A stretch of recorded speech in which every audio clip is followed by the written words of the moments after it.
Hey, big boy. Thanks for clicking on the video. Let me tell you some movie news. Some of the things we'll be discussing here today, guys, is I'll be looking into why Shrek 5 got delayed. We got a ton of small updates concerning Avengers Doomsday, as well as also looking at some updates involving Spider-Man Brand New Day. We'll be discussing that along with so much more, so you guys know the drill. Hit that like button, subscribe if you haven't already, comment down below, timestamps in the description, and well, let's just jump into the first story. And well, one of the first things I wanted to look into is Warner Brothers reportedly already considering a prequel for Zach Cregger's Weapons. Now, I'm just gonna say right here, if you have not seen Weapons yet, maybe jump to the next timestamp. But if you're still here, that was your fair warning. Well, Weapons was one of the better horror movies that got released this year. I really enjoyed it, and it had an amazing box office opening for an original horror movie, something that we're just seeing happen a lot, you know? Like, I get that maybe horror films don't make that superhero or big Minecraft movie kind of money, but the way more and more every other month we keep telling ourselves,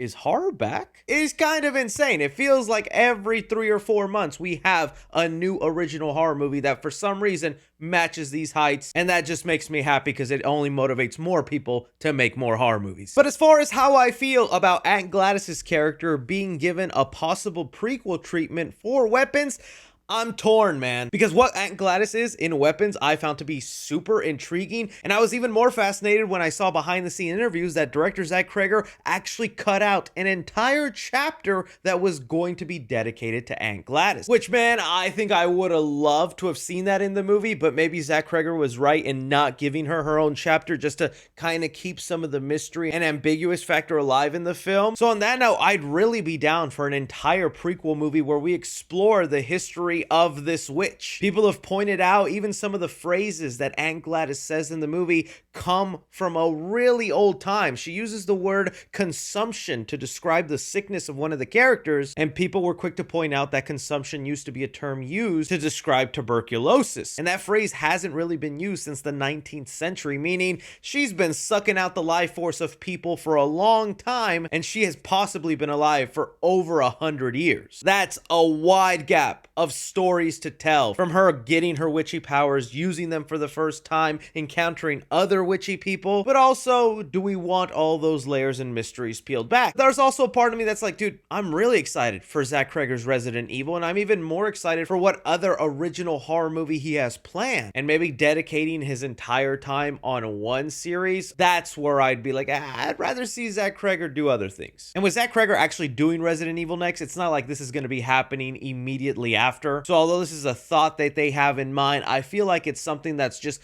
being pondered, but will slowly evaporate while Zach Cregger does other things. But that's just my thought process. What do you guys think about a Weapons prequel happening? Would you want to see that right away, or would you rather just see other ideas Zach Cregger has? Moving on, something that got revealed this week that definitely threw me back and made me go, what? For a while, we've known that they are possibly going to be making a Rambo prequel movie, the franchise made popular by Sylvester Stallone, where we would go back to his early days in Vietnam, where we would see him become the bloodthirsty warrior he is today. And well, it not only got confirmed that the movie's happening, we have our new Rambo. We have here Rambo Origins pick John Rambo at Millennium has Noah Centineo in its crosshairs to star. Noah Centineo as Rambo is not somebody I had in mind, but I am open to seeing what he does. I always kind of felt bad for Noah Centineo, man. He got cast as a superhero in Black Adam.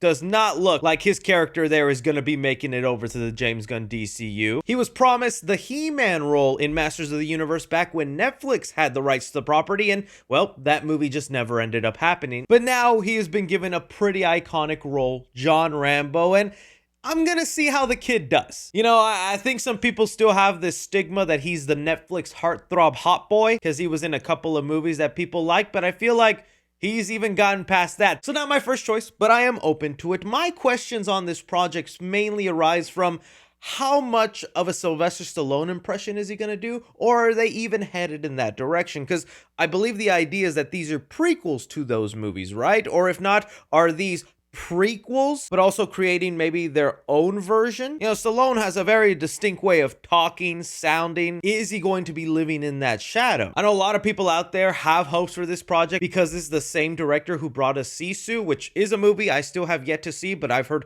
nothing but great things, and it's a film that truly gives fans hope that if the director does the same things he did on that movie onto this new Rambo film, it'll be violent, bloody, and very action-packed. I'm gonna miss Stallone in this role, and I hate to see a lot of his iconic characters kind of be taken away from him. We've heard about the behind the scenes with Rocky, and now it feels like Rambo, there might be a similar situation. But we'll see how this turns out. I leave it off to you. You hear Noah Centineo is the new John Rambo. You looking forward to this, or you're thinking, no way this can be good? Next up, it got revealed this week that Shrek 5 has been delayed out of the year 2026 and into summer 2027. This was kind of a bit of shocking news for me, and there are a ton of conspiracy theories going on why this happened. So we are going to try and get to the bottom of this. But if you guys didn't know, back when Shrek 5 was officially announced and confirmed, it was given a release date of June 2026. Then it was delayed to Christmas of 2026, and now here we are finding out it is going to June 30th, 2027. So if you really look at it from when they thought this movie would be ready and out to the public, there has been a year total delay with this film. And all right, let's begin with the conspiracies. Conspiracy number one, fans are believing that Universal and DreamWorks are taking very seriously the criticisms of the new designs on the characters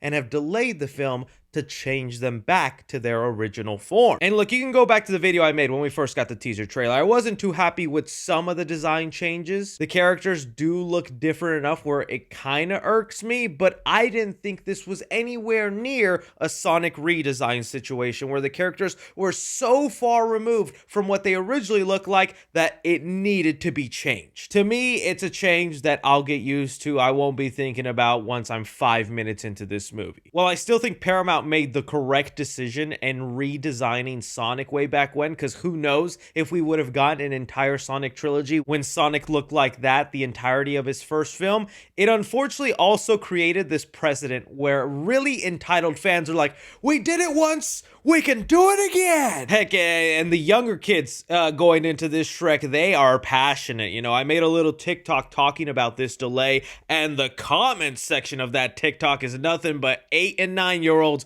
pissed at me for saying the designs aren't that bad. And I'm like, God damn it. Don't make me hack into your Roblox and delete everything, kid. I'll do it. I'll do it. So I don't know. I don't think this delay is to change the designs. Tweak them maybe, but I don't think there's a complete redesign happening. I think we're still going to see these characters look pretty much the same. Conspiracy number two, that TikTok also has been very vocal about what they think the plot of this movie is going to be, that maybe even Universal and DreamWorks got cold feet and decided to rework the story. Ever since it got revealed that Zendaya would play the daughter of Shrek, and based on this couple-second trailer, people feel like they have figured out what the main theme of the movie is going to be, and that's Shrek being an overprotective father who doesn't want to let his daughter, Felicia, out of the swamp independent and being her own person, and that the film would just basically revolve around that. There's been several TikToks where people just kind of recite what they think the plot is going to be. Here's one of my favorites. Dad, you never let me go out on my own. Oh, I'm just trying to protect you. We have everything we need here in the swamp. In the swamp. Shrek, you're being too hard on her. I just want to keep her safe. I'm going out on my own and I'm going to become myself. And that's how you do. and that's where you are. This world is more beautiful than I could have ever imagined. No. And that's what we reach when you come through. You're doing. I got to find my daughter. And I'm coming too. And that's just one of like thousands of videos reciting, repeating the plot. It feels like that is probably the direction Shrek 5 was headed in. It is a kind of cliched, overplayed trope, but a year's delay would not be enough time to like rework the entire plot of a movie you have made. And heck, if we are gonna be redoing or fixing some plot threads, I'm hoping the rumored plot that Shrek and his daughter Felicia are somehow going to get sent into the real world and have an adventure there trying to figure out how to go back to their universe is not real. That's the rumor plot we've been giving, and I just don't think that sounds good. I love the fantasy weird world that Shrek is set in. To have a whole movie where we're not in that world and it's our real world? Boo. So I don't know, man. Only time will tell. I know a lot of people believe that it's the whole Avengers Doomsday situation because it was going to come out around the same time Avengers Doomsday, which I would believe, but their new release date is a week away from Beyond the Spider-Verse. So yeah, Avengers Doomsday was going to be huge competition against Shrek 5, but now setting it next to Spider-Man Beyond the Spider-Verse, that's even more direct competition for Shrek 5 because that's another animated film. I would consider that as big of a threat as Avengers Doomsday for Shrek 5, and they moved close to that film. But who knows? Maybe DreamWorks knows Beyond the Spider-Verse is getting delayed again, because we wouldn't be surprised if that happened. But this is what I throw off to you guys. You see Shrek 5 is delayed. What do you think the real reason for the delay is? Moving on here, let's talk a little bit about Superman and this super family movie. So just the other day, we got revealed this 1 hour behind the scenes video of the making of Superman. It's an unlisted video, so I don't even know if Warner Brothers wanted this thing out there, but fans found a link to it and they've been watching it. There's been a lot of interesting clips that have come out of it. One of David Cornsweet in his Superman suit without any underwear looks horrifying to me. Please put the underwear back on. Much better. Much better. We have a really great moment between David Cornsweet and James Gunn just kind of discussing the big climactic monologue that Superman gives at the end of the movie. So weird that so many people took that as a heated debate or them arguing with each other, when I'm like, that's literally how a director and an actor interact on set. No way people think it is so smooth making these movies. Interactions like that is what brings magic into a film. 3, Batman. Yeah. Oh, man, I'm just trying to end up in that movie. I really want to be in that movie. Well, in the midst of all this, there was a quick moment in it where they were talking about James Gunn and his love of the Super Family comics that he would read as a child, to where we were given this kind of little storyboard of a page of Superman, Supergirl, and Krypto flying off with a panel of Brainiac right underneath. Feels like it's been no secret that this secret movie that James Gunn has been working on is going to revolve around Superman and Supergirl, since even CEO of Warner Brothers, David Zaslav, called it a super family movie. And now with this little screen grab from the behind the scenes, it looks like Brainiac is someone front and center in James Gunn's mind. I feel like that'll end up being the villain. Now, I still want to make it clear, this doesn't make it 100% official and concrete. Good friend of the channel, Boba Talks, was very quick and accurate to point out that this panel wasn't something that was meant to be part of the actual Superman movie. This isn't a deleted post-credit scene or a scene that didn't end up happening. It's kind of a visual they quickly roughed up for this behind the scene to show little James Gunn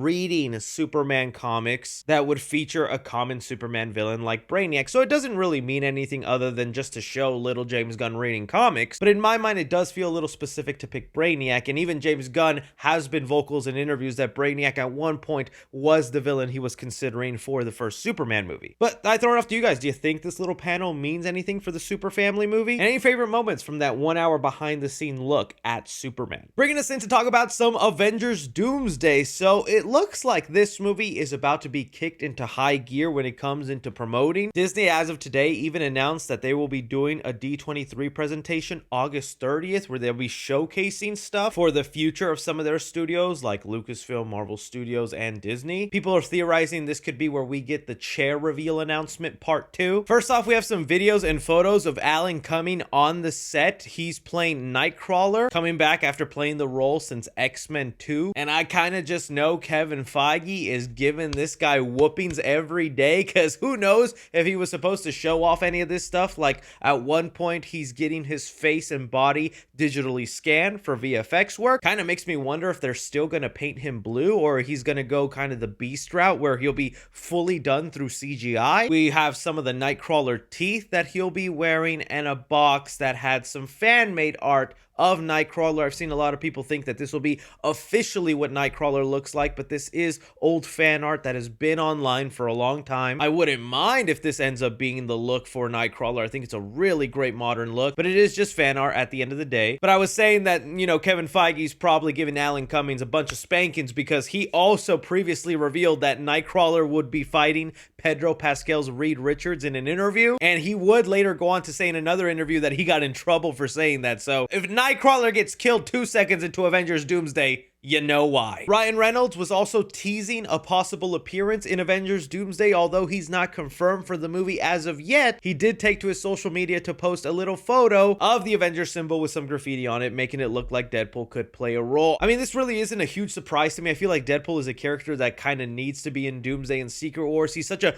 big draw. People love him. They already have a joke set up of why is Thor crying from his film that they somehow need to complete in these next 2 movies. The X-Men are also supposed to be a big part of Avengers Doomsday, with a lot of them confirmed. It'd be so nice to get Ryan Reynolds' Deadpool alongside some of those classic early 2000 X-Men. But you know, on a side note, it's been so funny seeing a lot of people turn on Ryan Reynolds' Deadpool. It's like the minute he joined the MCU, he all of a sudden became slop. And I feel like that's just the thing with some of the naysayers of the MCU. It was cool when Deadpool was owned by Fox and was a separate studio, but once he joined that Marvel banner, slop. It's just a bummer how people can just turn on something that quickly. I know Deadpool Wolverine had its flaws, but that was still a fun and super entertaining movie. And I'm not gonna let some Debbie Downers stop me from getting a PG-13 Deadpool in these movies. I know he won't be as crazy loudmouth self, but that'll be even funnier to watch. Deadpool not being able to curse as much as he wants, limiting himself. You know he's gonna make a joke about that once he's in the movies. But on this Deadpool topic, I should mention that John Campea got on his show today and revealed that he got an email explicitly telling him that Ryan Reynolds is not hinting at him being in Avengers Doomsday. And Campea does have a track record of trusting some of these sources. I mean, we got this wonderful clip. Look closely at Tobey Maguire's dick. You know exactly where the light source is if you look at his junk. Shut your red leather wearing ass up before I stick my dick in your mouth. Maybe they just want to keep Doomsday very serious and Deadpool would not be able to match that tone. But Secret Wars, I gotta imagine, is going all out. And like I mentioned earlier, you gotta bring back that why Thor is crying joke. So maybe not in Doomsday, but it's for sure in the cards. So yeah, kind of can't wait for that to happen. And I hope this isn't just a random tease that means nothing. But now moving on to some updates with Spider-Man Brand New Day. I'm seeing some fans get frustrated with how long it's taking them to film this armored truck sequence, but that's just movie making, man. We had known for a while that they would be in Glasgow for about 2 weeks, and it was mainly just to film this scene. And from everything I'm seeing, it looks like it's going to be a really awesome, great chase sequence. Having some explosions push him off, like, oh, dude, I love how cool this scene is looking, the practicality involved. And again, it's just these photos from fans on the sidelines watching, and they all look like they could be official stills from the movie. I am never gonna stop talking about how beautiful and gorgeous this new suit is, man. But while this scene is being filmed, we're getting a little bit more tidbits being revealed. For one, we got a new logo on the side of this armored truck. Logos on this truck have been a huge talking point amongst the fans because we have no idea what they mean. At one point, we thought this was an obvious symbol pointing to Mr. Negative's goons, aka the inner demons, and that makes sense because if you goon, you have inner demons.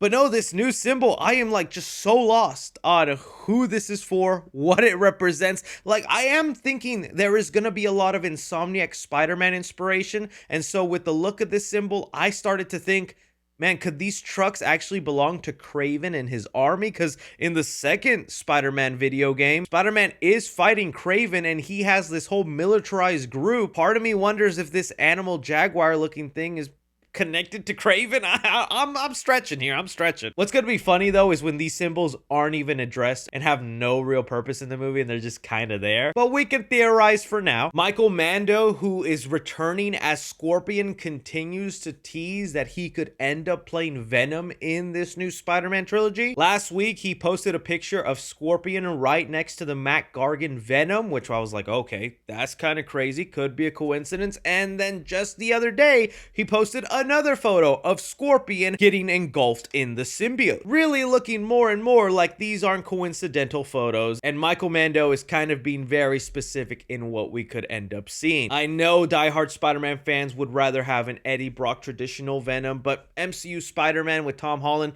has already proven he does things very different than traditional Spider-Man. I'm kind of open and down for the idea of Scorpion eventually becoming our Venom. I don't think it'll happen right in this movie. I do think it would be like the ending tease into the next film. And even though this isn't going to be a traditional Venom played by Eddie Brock, I would still hope that Spider-Man wears the symbiote first before it gets transferred over to Matt Gargan to become our Venom, because we want that white spider and we want this Venom to have Spider-Man-like powers. But we'll see. We'll see, right? There are reports that Sadie Sink is finally going to be on set of Spider-Man. There were false alarm photos that maybe we saw her on set with blonde hair, but there's been no official photos or looks at that, so we'll still have to wait. Some people have been saying she's possibly playing Gwen Stacy, but I think the people saying that don't have enough credibility behind them for me to believe it, so we're still waiting for the first looks at Sadie Sink on set. And the other last big update is that there's been Marvel Legend toy leaks that have the Hulk labeled as Savage Hulk when he's being packaged, making it look more and more like we are getting rid of this Professor Hulk persona that fans have kind of hated and going back to the raging monster we miss and love. My only question is,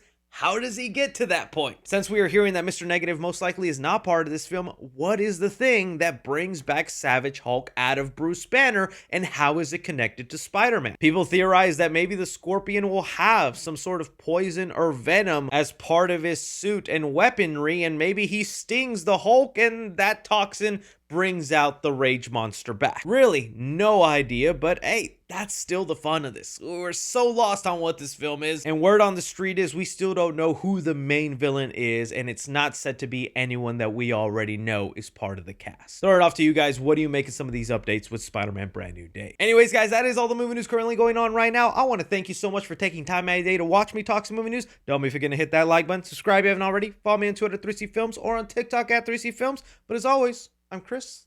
Take care.